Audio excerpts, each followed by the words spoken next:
হাসরের মাঠের ভয়াবহতা কেমন হবে, সর্বপ্রথম কাদের হিসাব গ্রহণ করা হবে এবং সর্বপ্রথম কোন আমল সম্পর্কে জিজ্ঞাসা করা হবে। ইসলামের দৃষ্টিতে মানুষের দুনিয়ার জীবন হলো ক্ষণস্থায়ী এবং আখিরাতের জীবন হলো চিরস্থায়ী। মৃত্যুর মাধ্যমে দুনিয়ার জীবনের সমাপ্তি ঘটবে এবং আখিরাতের জীবনের সূচনা হবে। আখিরাতের অনিঃশেষ জীবনে মানুষের পরিণতি কি ভালো হবে নাকি মন্দ হবে, সেটা হাসরের মাঠেই চূড়ান্ত করা হবে।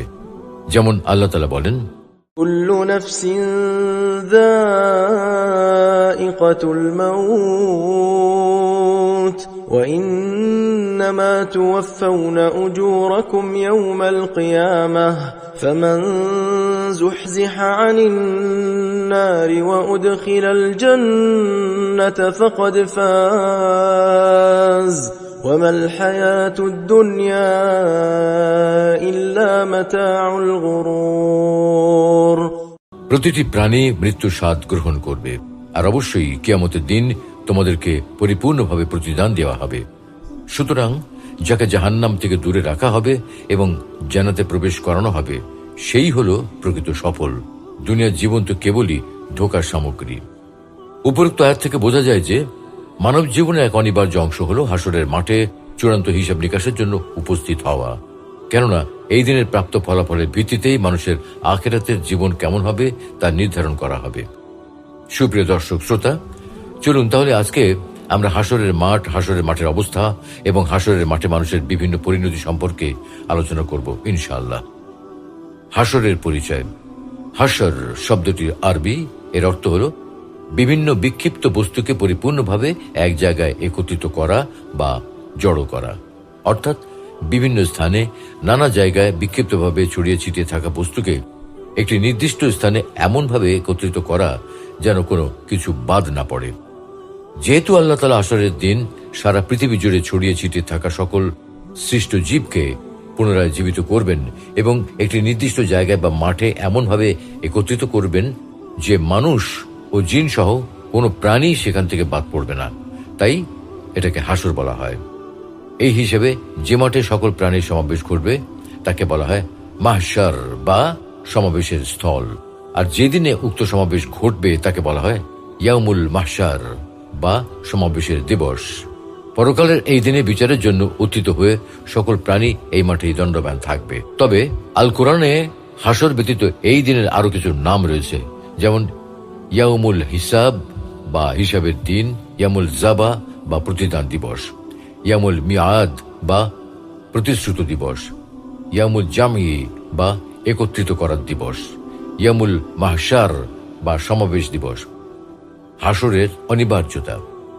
কিয়ামত, হাসর বা পুনরুত্থান হল অনিবার্য সত্য এবং নির্দিষ্ট দিনে অবশ্যই এটা ঘটবে। আল কোরআন ও হাদিসের মাধ্যমে এটা সন্দেহাতীতভাবে প্রমাণিত। যেমন হাসরের মাঠে সকল মানুষকে একত্রিত করার অনিবার্যতা প্রসঙ্গে আল্লাহ তাআলা বলেন, আল্লাহু লা ইলাহা ইল্লা হু লা ইয়াজমা'আন্নাকুম ইলা ইয়াউমিল কিয়ামাতি লা রাইবা ফীহ। তিনি আল্লাহ, তিনি ছাড়া ইবাদতের উপযুক্ত আর কোনো সত্তা নেই। অবশ্যই কিয়ামতের দিনে তিনি তোমাদেরকে একত্রিত করবেন, এতে কোনো সন্দেহ নেই। তবে কাফির ও সংশয়বাদীরা আখিরাত ও হাসরের কথা অস্বীকার করে এবং তারা বলে দুনিয়ার জীবনই মানুষের একমাত্র জীবন। হাসর, নসর, কিয়ামত বা আখিরাত বলতে বাস্তবে কিছু নেই।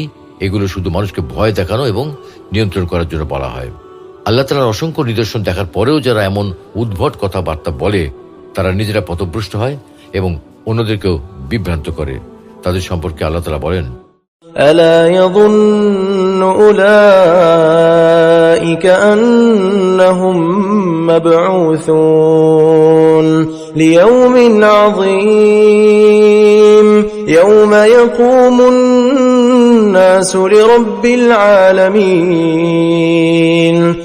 তারা কি চিন্তা করে না যে মৃত্যুর পর তাদেরকে আবারও উঠানো হবে সেই মহান দিনে, যেদিন মানুষ বিশ্বজগতের প্রতিপালকের সামনে দাঁড়াবে? পবিত্র কোরআনে আল্লাহ তাআলা আরো উল্লেখ করেছেন, يوم يحشرهم كأن لم يلبثوا إلا ساعة من النهار يتعارفون بينهم قد خسر الذين كذبوا بلقاء الله وما كانوا مهتدين। আর যেদিন তিনি তাদেরকে একত্রিত করবেন সেদিন তারা মনে করবে যে দিনের এক মুহূর্তের বেশি তারা দুনিয়াতে অবস্থান করেনি। তারা পরস্পরকে চিনতে পারবে। যারা আল্লাহর সাক্ষাৎকে অস্বীকার করে তারা ক্ষতিগ্রস্ত হয়েছে এবং তারা কখনোই সঠিক পথপ্রাপ্ত ছিল না। অর্থাৎ একদিন আল্লাহর সামনে হাজির হতে হবে, তার সাথে সাক্ষাৎ হবে। একথা যারা মিথ্যা বলেছে তারা হাসরের মাঠে দুনিয়ার সময়টুকুকে অত্যন্ত অল্প সময় মনে করবে। একটি সময় এমনও হবে যখন একজন অপরজনকে চিনতে পারবে এবং একে অন্যকে পথভ্রষ্টতার জন্য দায়ী করবে। প্রকৃতপক্ষে যারা মুমিন তারা হাসরের মাঠে একত্রিত হওয়া প্রসঙ্গে বলে, হে আমার প্রতিপালক, নিশ্চয়ই আপনি একদিন সকল মানুষকে সমবেত করবেন, এতে কোনো সন্দেহ নেই। নিশ্চয়ই আল্লাহ প্রতিশ্রুতি ভঙ্গ করেন না। সুতরাং কি অবস্থা হবে যখন আমি তোমাদেরকে এমন দিনে সমবেত করব যাতে কোনো সন্দেহ নেই, আর প্রত্যেককে পূর্ণভাবে তার কৃতকর্মের প্রতিদান দেওয়া হবে এবং কোনো জুলুম করা হবে না। হাসরের ময়দানের অবস্থান পৃথিবী হবে হাসরের মাঠ। হাদিসের ভাষ্য মতে হাসরের মাঠ পৃথিবীতেই স্থাপন করা হবে এবং এর মূল কেন্দ্র হবে শাম ভূমি। যেমন রাসূলুল্লাহ সাল্লাল্লাহু আলাইহি ওয়াসাল্লাম ইরশাদ করেন, তোমাদেরকে এখানেই একত্রিত করা হবে, তোমাদেরকে এখানেই একত্রিত করা হবে, তোমাদেরকে এখানেই একত্রিত করা হবে। কথাটা তিনি 3 বার বলেছেন। কেউ আরোহী অবস্থায়, কেউ পায়ে হেঁটে, আর কেউ মুখের উপর ভর করে। অতঃপর তিনি শামের দিকে ইঙ্গিত করলেন। বর্তমান সিরিয়া, জর্ডান, ফিলিস্তিন, ইসরায়েল, লেবানন, ইরাক, তুরস্ক, মিশর ও হেজাজ অঞ্চল হাদিসে বর্ণিত শামভূমির অন্তর্ভুক্ত। তবে পৃথিবীর অবস্থা তখন সম্পূর্ণরূপে পরিবর্তিত হয়ে যাবে। আসমান এবং জমিন কোনটি আগের অবস্থায় থাকবে না। এ প্রসঙ্গে আল্লাহ তাআলা বলেন, يوم تبدل الأرض غير الأرض والسماوات وبرزوا لله الواحد القهار। যেদিন পরিবর্তিত করা হবে এই পৃথিবীকে অন্য পৃথিবীতে এবং পরিবর্তিত করা হবে আকাশসমূহকে, এবং লোকেরা পরাক্রমশালী এবং আল্লাহর সামনে পেশ হবে। অন্যত্র আল্লাহ তাআলা বলেন, ويوم نسير الجبال وترى الأرض بارزة وحشرناهم فلم نغادر منهم أحدا। সেদিনের কথা চিন্তা করো যেদিন আমি পর্বতমালাকে চালিত করব, আর পৃথিবীকে দেখতে পাবো উন্মুক্ত প্রান্তর, আর তাদের সবাইকে আমি একত্রিত করব, কাউকেই বাদ দেব না। পবিত্র কোরআনে আরো উল্লেখ রয়েছে, فيذرها قاعا صفصفا لا ترى فيها عوجا ولا أمتا। বিচার দিবসে আল্লাহ জমিনকে এমন সমতল মসৃণ ধূসর ময়দানে পরিণত করবেন যে তুমি তাতে কোনো বক্রতা ও উচ্চতা দেখতে পাবে না। হাসরের ময়দানে বর্ণনা দিতে গিয়ে নবী সাল্লাল্লাহু আলাইহি ওয়াসাল্লাম বলেন, কিয়ামতের দিন মানুষকে সাদা ধবধবে রুটির ন্যায় জমিনের উপর একত্রিত করা হবে। তার মাঝে কারো কোনো পরিচয়ের পতাকা থাকবে না। এখানে প্রসঙ্গক্রমে বিশেষভাবে উল্লেখ করা প্রয়োজন যে কিয়ামত সংঘটিত হওয়ার পূর্ব মুহূর্তেও মানুষকে শাম ভূমিতে একত্রিত করা হবে এবং এখানেই মহাপ্রলয় সংঘটিত হবে। যেমন রাসূলুল্লাহ সাল্লাল্লাহু আলাইহি ওয়াসাল্লাম বলেন, কিয়ামতের পূর্বে হজরমাউত হতে অথবা হজরমাউতের সাগরের দিক থেকে একটি অগ্ন্যুৎপাত হবে এবং তা লোকদেরকে একত্রিত করবে। সাহাবীগণ প্রশ্ন করলেন, হে আল্লাহর রাসূল, তখন আমাদেরকে কি করার জন্য নির্দেশ দেন? তিনি বললেন, তোমরা শামে অবস্থান করবে। সুতরাং উপরের আলোচনা থেকে বোঝা যায় যে শাম ভূমিতে 2 বার মানুষকে একত্রিত করা হবে। প্রথমবার দুনিয়ার পর্বে কিয়ামত সংঘটিত হওয়ার পূর্ব মুহূর্তে, দ্বিতীয়বার আখিরাতের পর্বে চূড়ান্ত বিচারের জন্য। হাসরের কার্যক্রম যেভাবে শুরু হবে, কিয়ামতের সময় প্রথমবার ইসরাফিল আলাইহিস সালামের সিংহায় ফুৎকারের মাধ্যমে কিয়াম সংঘটিত হবে, আর দ্বিতীয়বার ফুৎকার দেওয়ার মাধ্যমে হিসাব নিকাশের জন্য মানুষকে একত্রিত করা হবে। যেমন আল্লাহ তাআলা বলেন, ونفخ في الصور فصعق من في السماوات ومن في الأرض إلا من شاء الله ثم نفخ فيه أخرى فإذا هم قيام ينظرون সিংহায় ফুঁক দেওয়া হবে, ফলে আসমান ও জমিনে যারা আছে সবাই বেহুশ হয়ে যাবে। অতঃপর আবার সিংহায় ফুঁক দেওয়া হবে, তৎক্ষণাৎ তারা দণ্ডায়মান হয়ে অপেক্ষা করতে থাকবে। হাসরের দিন সর্বপ্রথম যাকে উঠানো হবে। হাসরের দিন কবর থেকে সর্বপ্রথম আমাদের প্রিয় নবী মুহাম্মদ সাল্লাল্লাহু আলাইহি ওয়াসাল্লামকে উঠানো হবে, অথবা পর্যায়ক্রমে অন্যান্য মানুষদের উঠানো হবে।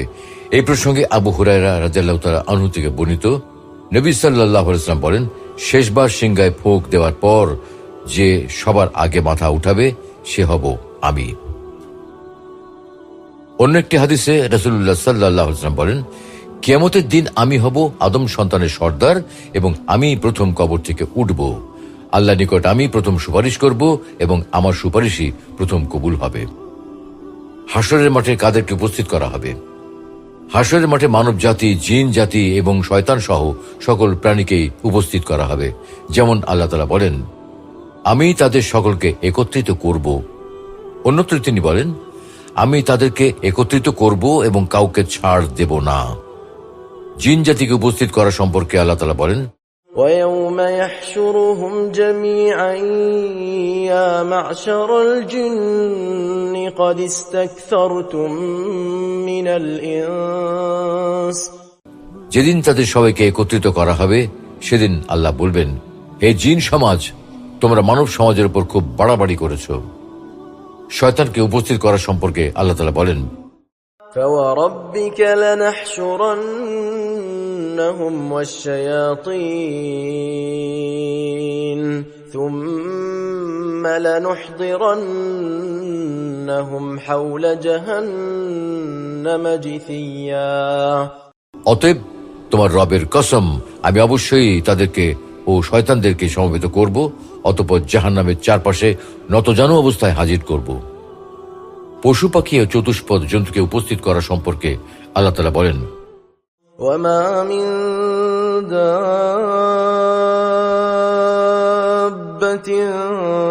في الأرض ولا طائر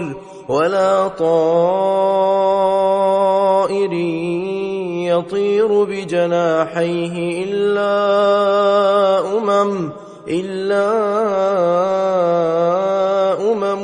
أمثالكم ما فرطنا في الكتاب من شيء ثم إلى ربهم يحشرون ভূপৃষ্ঠে বিচরণশীল এমন কোন জীব নেই, দুডানা সহযোগে উড্ডয়নশীল এমন কোন পাখি নেই যারা তোমাদের মতো একটি উম্মত নয়।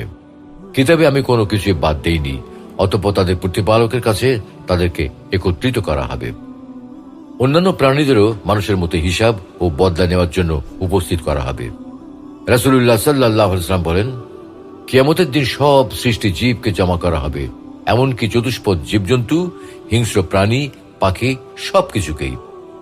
আল্লাহ সবার প্রতি ন্যায় বিচার করবেন। ফলে পৃথিবীতে যে প্রাণী শিং থাকার কারণে শিংবিহীন প্রাণীর উপর অত্যাচার করেছিল, সেদিন সে অত্যাচারিত প্রাণীকে অত্যাচারের প্রতিশোধ গ্রহণের সুযোগ দেওয়া হবে। বিচার শেষ হলে আল্লাহ বলবেন, সবাই মাটির সঙ্গে মিশে যাও। মানুষের মতো অনন্তকাল তাদের স্বর্গ কিংবা নরক নেই। তখন কাফেররা বলবে, হায়, আমরা যদি মাটিতে মিশে যেতে পারতাম। মানুষের উপস্থিতির অবস্থা। হাসরের মাঠে সকল মানুষকে জন্মকালীন সময়ের অবস্থায় উঠানো হবে। যেমন আল্লাহ তাআলা বলেন, يوم نطوي السماء كطي السجل للكتب كما بدأنا أول خلق نعيده وعدا علينا إنا كنا فاعلين সেদিন আমি আকাশকে গুটিয়ে নেব, যেভাবে লিখিত কাগজপত্র গুটানো হয়, এবং যেভাবে আমি প্রথমবার সৃষ্টি করেছিলাম সেভাবে পুনরায় সৃষ্টি করব। আমার ওয়াদা নিশ্চিত এবং অবশ্যই আমি তা পূর্ণ করব। আব্দুল্লাহ ইবনে আব্বাস রাদিয়াল্লাহু তাআলা আনহু থেকে বর্ণিত, নবী সাল্লাল্লাহু আলাইহি ওয়াসাল্লাম বলেন, নিশ্চয়ই তোমাদেরকে হাসর ময়দানে খালি পা, বস্ত্রহীন এবং খাতনাবিহীন অবস্থায় উপস্থিত করা হবে। অতঃপর তিনি পবিত্র কোরআনের আয়াতটি তেলাওয়াত করলেন, যেভাবে আমি প্রথমে সৃষ্টির সূচনা করেছিলাম সেভাবে পুনরায় সৃষ্টি করব। এটি আমার প্রতিশ্রুতি, এর বাস্তবায়ন আমি করবই। তবে মানুষ বস্ত্রহীন অবস্থায় পুনরুত্থিত হলেও হাসরের মাঠে নবী রাসূলদের কাপড় পরানো হবে। কিয়ামতের দিন সবার আগে যাকে কাপড় পরানো হবে তিনি হবেন ইব্রাহিম আলাইহিস সালাম। ওলামায়ে কেরাম ইব্রাহিম আলাইহিস সালামকে কিয়ামতের দিন সর্বপ্রথম কাপড় পরিধান করানোর বেশ কিছু রহস্য বর্ণনা করেছেন। তার মধ্যে চমৎকার একটি রহস্য হলো, মুশরিকরা যখন ইব্রাহিম আলাইহিস সালামকে আগুনে জ্বালানোর ইচ্ছা করল তখন তারা তাকে বস্ত্রহীন করে ফেলেছিল। এতে তিনি ধৈর্য ধারণ করলেন, সওয়াবের আশা রাখলেন এবং আল্লাহর উপর ভরসা করলেন। এজন্য আল্লাহ তাআলা তাকে এর প্রতিদান দিলেন। তাকে দুনিয়া আখিরাতের আগুন থেকে রক্ষা করলেন এবং বিনিময়ে কিয়ামতের দিন তাকে সব মানুষের উপস্থিতিতে কাপড় পরিধান করিয়ে সম্মানিত করবেন। সবাই সারিবদ্ধ হয়ে নিচের দিকে তাকিয়ে চুপচাপ দাঁড়িয়ে থাকবে। হাসরের ময়দানে একে একে সকলকে উপস্থিত করার পর ফেরেশতাদের সারির মধ্যখানে দিয়ে আল্লাহ তাআলা নেমে আসবেন। তখন উপস্থিত সকলেই সারিবদ্ধ হয়ে নিচের দিকে তাকিয়ে দাঁড়িয়ে থাকবে। সকলেই নীরব নিঃশব্দ থাকবে, কেউ কোনো কথা বলতে পারবে না। তবে আল্লাহ যাকে অনুমতি দেবেন কেবল তিনি কথা বলতে পারবেন। পবিত্র কোরআনের সূরা তাহা উল্লেখ আছে, وعنت الوجوه للحي القيوم وقد خاب من حمل ظلما ومن يعمل من الصالحات وهو مؤمن فلا يخاف ظلما ولا هضما। চিরঞ্জীব চিরস্থায়ী সত্তার সামনে সকলেই অবনত হবে, আর সে অবশ্যই ব্যর্থ হবে যে জুলুম বহন করবে, এবং যে মুমিন অবস্থায় ভালো কাজ করবে সে কোনো জুলুম বা ক্ষতির আশঙ্কা করবে না। يوم يقوم الروح والملائكة صفا لا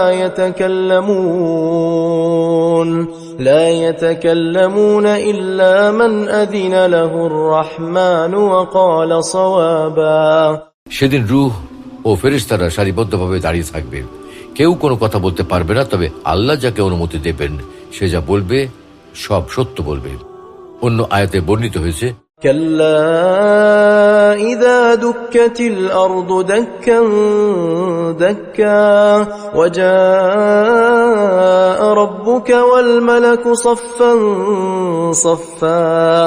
যখন পৃথিবীকে চূর্ণ বিচূর্ণ করা হবে পরিপূর্ণভাবে তোমার রব আগমন করবেন আর ফেরেশতারা উপস্থিত হবেন সারিবদ্ধভাবে। يومئذ يتبعون الداعي لا عوج له وخشعت الأصوات للرحمن فلا تسمع إلا همسا। সেদিন তারা আহ্বানকারীর অনুসরণ করবে, এর কোনো এদিক সেদিক হবে না, এবং পরম করুণাময়ের সামনে সকল আওয়াজ নিচু হয়ে যাবে, তাই মৃদু আওয়াজ ছাড়া তুমি কিছুই শুনতে পাবে না। সবাই নিজেকে নিয়ে পেরেশান থাকবে। সেদিন ভয়ে ও আতঙ্কে সবাই নিজেকে নিয়ে পেরেশান থাকবে, সবাই ইয়া নফসি করতে থাকবে। হাদিসে এসেছে, প্রত্যেক ব্যক্তি হাসরের ময়দানে ভয়ে ও আতঙ্কে বলতে থাকবে, ইয়া রব ইয়া নফসি, আমাকে বাঁচান, আমাকে বাঁচান। আর রাসূল সাল্লাল্লাহু আলাইহি ওয়াসাল্লাম বলবেন, উম্মতি উম্মতি। মাথার উপর থাকবে সূর্য আর নিচে থাকবে ঘামের নদী। হাসরের ময়দানের চিত্র হবে অত্যন্ত ভয়াবহ। সেদিন সূর্যকে মানুষের অনেক কাছাকাছি করে দেয়া হবে, ফলে তীব্র উত্তাপে সবাই ছটফট করতে থাকবে। প্রত্যেকেই ঘর্মাক্ত শরীরে দাঁড়িয়ে থাকবে, কেউ কেউ ঘামের নদীতে হাবুডুবু খেতে থাকবে। রাসূলুল্লাহ সাল্লাল্লাহু আলাইহি ওয়াসাল্লাম বলেন, কিয়ামতের দিন সূর্যকে সৃষ্টির অনেক নিকটবর্তী করে দেয়া হবে, ফলে মানুষ তীব্র উত্তাপে আপন আপন আমল পরিমাণ ঘর্মাক্ত হবে। যার আমল যে পরিমাণ মন্দ হবে তার ঘাম সে পরিমাণ বেশি হবে। কারো ঘাম পায়ের গোড়ালি পর্যন্ত হবে, কারো ঘাম হাঁটু পরিমাণ হবে, কারো ঘাম কোমর পরিমাণ হবে, কারো ঘাম তাদের মুখমণ্ডল পর্যন্ত পৌঁছে যাবে। রাসূল সাল্লাল্লাহু আলাইহি ওয়াসাল্লাম নিজের মুখের দিকে হাতের ইশারা করে বললেন, তাদের ঘাম এই পর্যন্ত পৌঁছে যাবে। বিচারের জন্য দীর্ঘ অপেক্ষা। হাসরের ময়দানে মানুষ চাইবে দ্রুত যেন বিচার কার্য সম্পন্ন হয়, কিন্তু মানুষকে দীর্ঘ সময় ধরে বিচার ও চূড়ান্ত হিসাব নিকাশের জন্য অপেক্ষা করতে হবে। অবশেষে রাসূলুল্লাহ সাল্লাল্লাহু আলাইহি ওয়াসাল্লামের সুপারিশে আল্লাহ তাআলা হিসাব নিকাশ শুরু করবেন। সর্বপ্রথম যাদের হিসাব নেওয়া হবে, হাসরের মাঠে সব নবীর উম্মত থেকে হিসাব নেওয়া হবে, তবে সর্বপ্রথম হিসাব নেওয়া হবে উম্মতে মুহাম্মদী থেকে। আব্দুল্লাহ ইবনে আব্বাস রাদিয়াল্লাহু তাআলা আনহু থেকে বর্ণিত, নবী করিম সাল্লাল্লাহু আলাইহি ওয়াসাল্লাম বলেন, আমরা সর্বশেষ উম্মত এবং সর্বপ্রথম আমাদের হিসাব নেওয়া হবে। বলা হবে, উম্মি উম্মত ও তাদের নবী কোথায়? আমরা হলাম আগমনের দিক থেকে সর্বশেষ এবং হিসাবের ক্ষেত্রে সর্বপ্রথম যে ইবাদতের হিসাব হবে। রাসূলুল্লাহ সাল্লাল্লাহু আলাইহি ওয়াসাল্লাম বলেন, কিয়ামতের দিন মুসলিম বান্দার নিকট সর্বপ্রথম ফরজ সালাতের হিসাব নেওয়া হবে। যদি সে তা পূর্ণভাবে আদায় করে থাকে তবে তো ভালো, অন্যথায় বলা হবে, দেখো তো তার কোনো নফল সালাত আছে কিনা।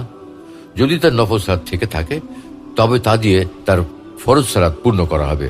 অতঃপর অন্যান্য সব ফরজ আমলের ব্যাপারেও অনুরূপ ব্যবস্থা করা হবে। সর্বপ্রথম যে কৃতকর্মের হিসাব হবে।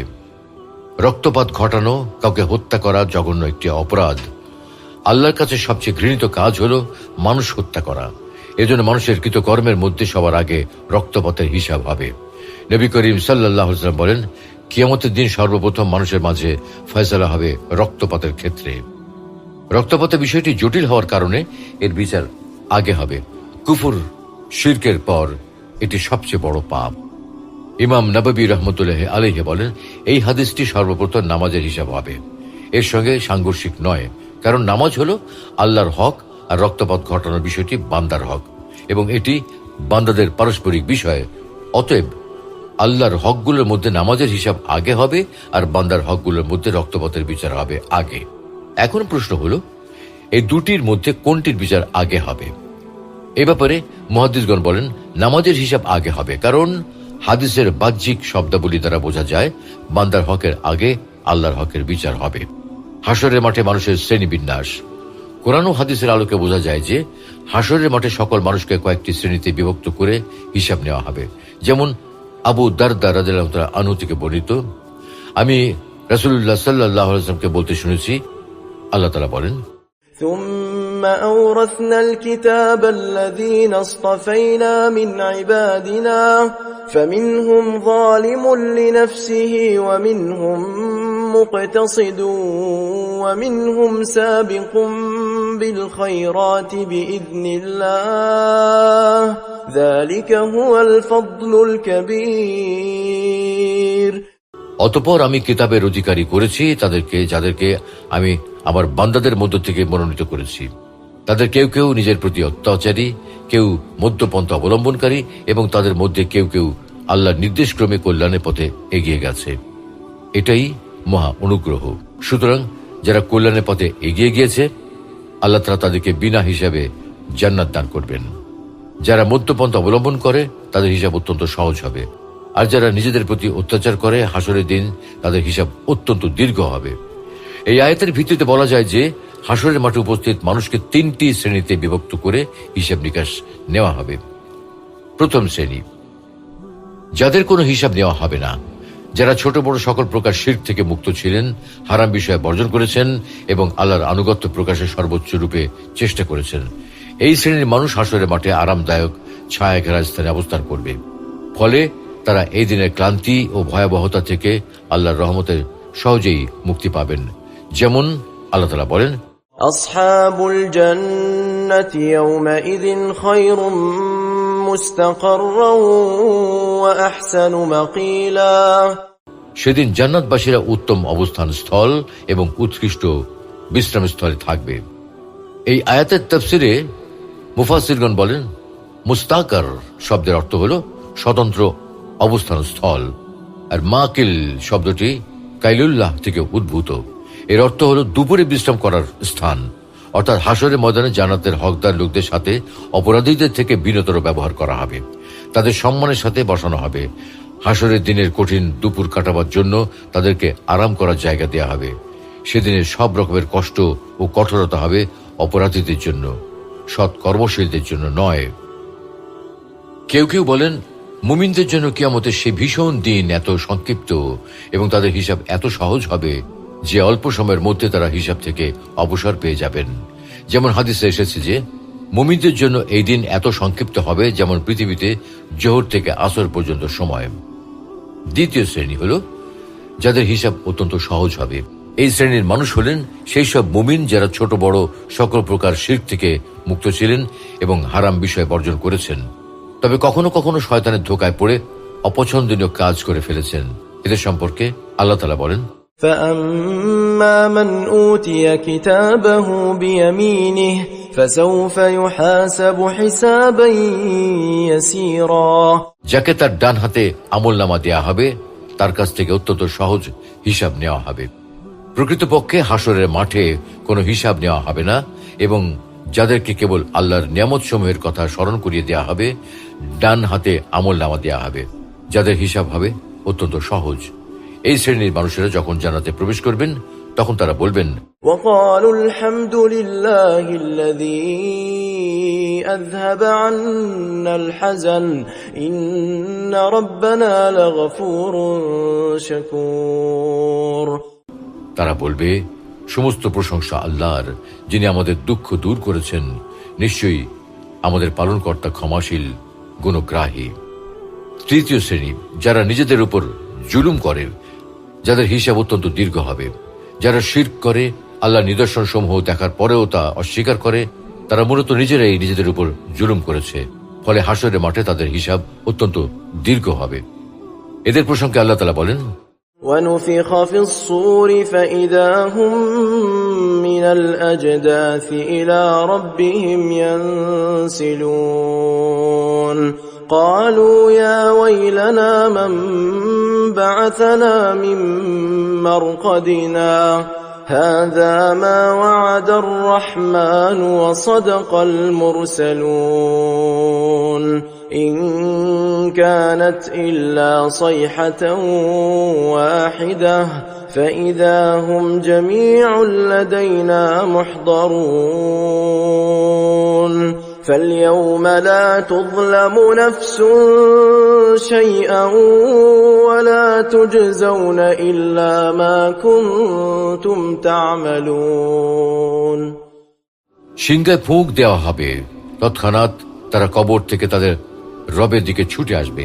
তারা বলবে, হায় আমাদের দুর্ভোগ, কে আমাদেরকে আমাদের নিদ্রাস্থল থেকে উঠালো? তাদেরকে বলা হবে, এটা তো তা যার ওয়াদা পরম করুণাময় করেছিলেন এবং রাসূলগণ সত্য বলেছিলেন।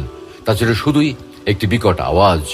ফলে তৎক্ষণাৎ তাদের সকলকে আমার সামনে উপস্থিত করা হবে। সুতরাং আজ কাউকেই কোনো জুলুম করা হবে না এবং তোমরা যা আমল করেছিলে শুধু তারই প্রতিদান দেয়া হবে। আল্লাহ তাআলা এদের সম্পর্কে আরো বলেন, ويل يومئذ للمكذبين الذين يكذبون بيوم الدين وما يكذب به إلا كل معتد أثيم إذا تتلى عليه آياتنا قال أساطير الأولين كلا بل ران على قلوبهم ما كانوا يكسبون كلا إنهم عن ربهم يومئذ لمحجوبون ثم إنهم لصالوا الجحيم ثم يقال هذا الذي كنتم به تكذبون। সেদিন অস্বীকারীদের ধ্বংস অনিবার্য, যারা প্রতিদান দিবসকে অস্বীকার করে। প্রকৃতপক্ষে সীমা লঙ্ঘনকারী পাপাচারী ছাড়া কেউ তা অস্বীকার করে না। যখন তার কাছে আমার আয়াতসমূহ তেলাওয়াত করা হয় তখন সে বলে, এটা তো পূর্ববর্তীদের রূপকথা, কখনো নয়, বরং তারা যা অর্জন করত তাই তাদের অন্তরসমূহকে ঢেকে দিয়েছে। কখনো নয়, নিশ্চয়ই সেদিন তারা তাদের রব থেকে পর্দার আড়ালে থাকবে। অতঃপর নিশ্চয়ই তারা প্রজ্বলিত আগুনে প্রবেশ করবে। তারপর বলা হবে, এটাই তা যা তোমরা অস্বীকার করতে। তৃতীয় শ্রেণীর কোনো মানুষকে উপর করে হাসরের মাঠে উপস্থিত করা হবে। মানুষ সাধারণত পা দিয়ে ভর করে হাঁটে, কিন্তু হাসরের মাঠে কিছু মানুষ চেহারার উপর ভর করে হাঁটবে এবং যারা উপর হয়ে চেহারার উপর ভর করে হাঁটবে তারাই হবে সবচেয়ে নিকৃষ্ট প্রজাতির মানুষ। এই শ্রেণীর মানুষদের সম্পর্কে আল্লাহ তাআলা বলেন, যাদেরকে নিজেদের মুখের উপর ভর করিয়ে জাহান্নামের দিকে একত্র করা হবে তাদেরই স্থান হবে নিকৃষ্ট এবং পথের দিক দিয়ে তারা হবে ভ্রষ্টতম। জাহান্নামের শাস্তিপ্রাপ্ত এসব মানুষেরা বলবে, وهم يصطرخون فيها ربنا أخرجنا نعمل صالحا غير الذي كنا نعمل أولم نعمركم ما يتذكر فيه من تذكر وجاءكم النذير فذوقوا فما للظالمين من نصير। সেখানে তারা আত্মচিৎকার করে বলবে, হে আমাদের পালনকর্তা, আমাদেরকে জাহান্নাম থেকে বের করুন, আমরা সৎ কাজ করব, পূর্বে যা করতাম তা আর করব না। আল্লাহ বলবেন, আমি কি তোমাদেরকে এতটা বয়স দেইনি যাতে যা চিন্তা করার বিষয় তা চিন্তা করতে পারতে? উপরন্তু তোমাদের কাছে সতর্ককারীও আগমন করেছিল, অতএব জাহান্নামের শাস্তি আস্বাদন করো। জালেমদের জন্য কোনো সাহায্যকারী নেই। আল্লাহ রাব্বুল আলামিন আমাদের সকলকে আল্লাহর আদেশ এবং রাসূলের সুন্নাহ মোতাবেক হাশরের মাঠে উপস্থিতির জন্য প্রস্তুতি গ্রহণ করার তৌফিক দান করুন।